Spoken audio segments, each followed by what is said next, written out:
देखिए, प्रजातंत्र की जो मूल भावना है वो ये है कि लोग अपनी सरकार के बारे में बोलें, अच्छा भी बोलें और बुरा भी बोलें। कोई बात नहीं पसंद आती तो उस बात को खुल के कहा जा सके। अब उस कहने के क्या तरीके हैं? फेसबुक पे लिखेंगे तो आपके ऊपर एफआईआर हो जाती है, ट्वीट करते हैं तो आपके ऊपर देशद्रोह का मुकदमा हो जाता है, वीडियो बना के डालते हैं तो कोई सरकार आपके पीछे पड़ जाती है, वीडियो आप दिल्ली में डालेंगे मुकदमा आपके पास मणिपुर पे किया जाता है। तो हर तरीके से केंद्र की सरकार लोगों की जुबान पे ताला लगाना चाहती है। केंद्र को ऐसा लगता है कोई भी आदमी केंद्र सरकार के बारे में कुछ ना बोले। अब संसद के अंदर जो सारी की सारी जो विशेषाधिकार दिए गए थे वो इसलिए दिए गए थे ताकि कोई आदमी बिना किसी खौफ के, कोई पब्लिक रिप्रेजेंटेटिव सरकार के बारे में जो मन में आए वो बोल सके और उसके ऊपर उस चीज़ के लिए कोई मुकदमा ना हो सके, क्योंकि उसका वो विशेष अधिकार है।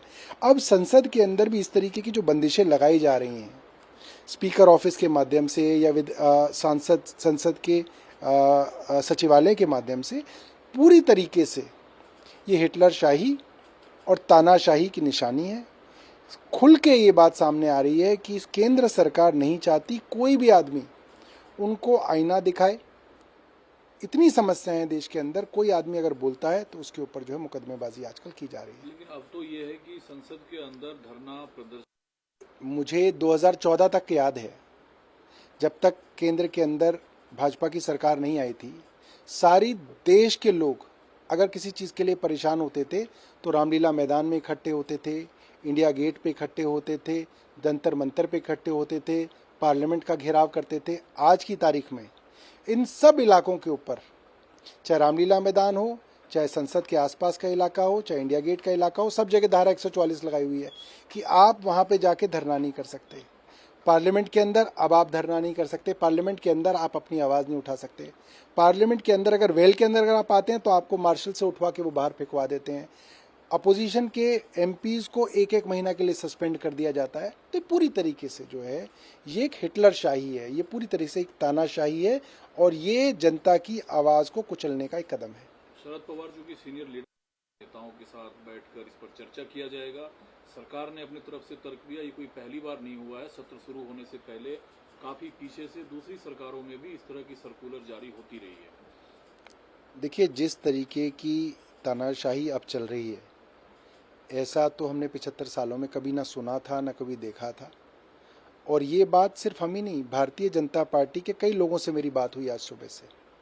वो लोग भी हैरान हैं कि हम लोग जिन बातों का विरोध कांग्रेस के लिए करते थे, जिसका विरोध हम इंदिरा गांधी के नाम से किया करते थे, हम लोग आज उससे भी आगे निकल गए। जब जन्म जो है बीजेपी का जो बढ़ोतरी हुई, पूरी बढ़त हुई, लोगों के दिलों तक ये पहुंची, वो इसीलिए पहुंची कि कांग्रेस की दमनकारी नीतियों के खिलाफ ये लोग खड़े हुए। मगर उनसे भी बहुत आगे अब ये लोग निकल गए हैं, ये बात भाजपा के लोग मानने लगे हैं। महुआ मोइत्रा ने कहा है कि अगर ये सारी गतिविधि, फिर मतलब क्या है गांधी जी की? देखिए, गांधी की प्रतिमा हटाने के लिए तो भारतीय जनता पार्टी बहुत सालों से तैयारी कर रही है, वो ये हटा भी देंगे। सवाल इस बात का है कि क्या इस देश के अंदर चुनी हुई सरकारें रहेंगी या नहीं रहेंगी। मुझे तो अब ये डर हो गया है, किसी दिन हम लोग इस देश के अंदर उठेंगे और हो सकता है कि भारतीय जनता पार्टी की केंद्र सरकार ये फैसला ले ले कि भाई अब इस देश के अंदर चुनाव नहीं कराए जाएंगे।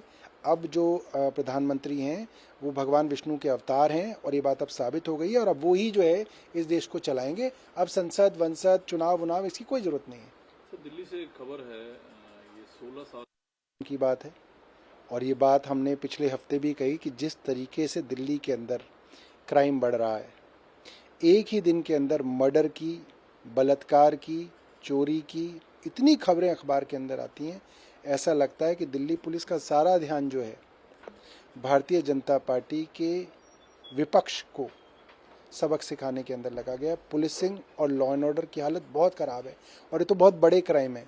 अगर मैं अपने इलाकों की बात करूं तो पेटी क्राइम्स जैसे कि चेन झपटना, लड़कियों के पर्स को झपटना, गाड़ियों से शीशे उतर जाना, गाड़ियों की पूरी चोरी हो जाना, इस तरीके के क्राइम्स तो इतने हो रहे हैं इस वक्त लोकेलिटी के अंदर कि पुलिस इनको रजिस्टर भी नहीं कर रही है। तो जनता सवाल तो आपसे भी करेगी क्योंकि सरकार आपकी है, जनता ने चुनी है आपको। हम जनता के साथ हैं, हम जनता के साथ संघर्ष में बिल्कुल साथ हैं। हमारे हाथ में जो चीज़ें थी, सीसीटीवी कैमरा लगाने की बात हो, महिला आयोग को सशक्त करने की बात हो, ये सारी चीज़ें हम करना चाहते हैं और कर रहे हैं।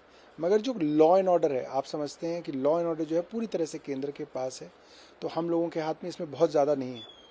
15 अगस्त को अब कहेंगे, ऐसा उत्तर प्रदेश सरकार ने घोषणा किया है, क्योंकि अब से पहले 15 अगस्त को ये सारी संस्थाएं बंद हुआ करती थी, अब बंद नहीं होंगी। नहीं, मैं समझ नहीं पाया कि वो अगर मतलब 15 अगस्त तो एक राष्ट्रीय पर्व है और राष्ट्रीय पर्व पे ये सारे संस्थान बंद रहते हैं ताकि लोग इन राष्ट्रीय पर्वों को मना सकें।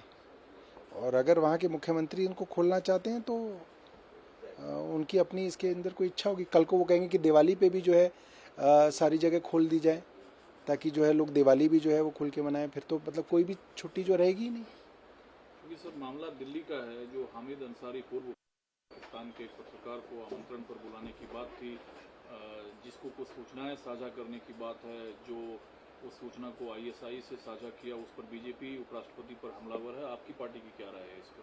देखिए, हम तो हमेशा से मानते हैं कि इस तरीके के निमंत्रण और बिना निमंत्रण के पाकिस्तानी प्रधानमंत्री के केक काटने के लिए पहुंच जाना, ये सारी की सारी चीज़ें गलत हैं।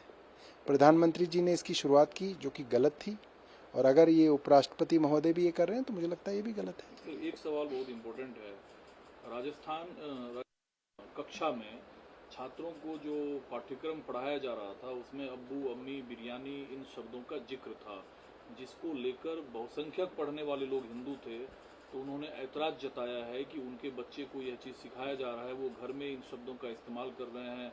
जो शाकाहारी परिवार है उसके बच्चे घर में बिरयानी का डिमांड कर रहे हैं। तो स्कूल पाठ्यक्रम में इन शब्दों के साथ जो बवाल खड़ा हुआ है, ओवरऑल आप कैसे देखते हैं? देखिए, मुझे लगता है कि देश के अंदर हिंदू मुस्लिम का एजेंडा चलाने की एक पूरी की पूरी साजिश चल रही है। देश के अंदर रुपया जो है डॉलर के मुकाबले 80 रुपये पहुंच गया है। बेरोजगारी अपने चरम पे है। आटा, दाल, खाने का तेल, सब्जी खूब महंगी है। पेट्रोल डीजल के दाम आसमान छू रहे हैं। मगर देश को इस हिंदू मुसलमान के झगड़े में फंसाकर गुमराह करने का एक एजेंडा जो है एक राष्ट्रीय पार्टी का है, वो रोज़ जो है अपनी उस किताब में से जो है कोई एक एजेंडा चलाते हैं। मैं तो देशवासियों को यही सलाह दूंगा कि आप जो हमारे मूल मुद्दे हैं उनके ऊपर जो है देश की चर्चा को लाएं ताकि देश का विकास हो सके। नमस्कार, मैं हूं मानक गुप्ता। अगर आपको हमारा ये वीडियो पसंद आया हो तो इसे लाइक और शेयर जरूर करें, और हां, हमें सब्सक्राइब और फॉलो करना ना भूलें ताकि आप देश और दुनिया की कोई खबर मिस ना करें। तो जुड़े रहिए हमारे साथ और देखते रहिए न्यूज़ 24।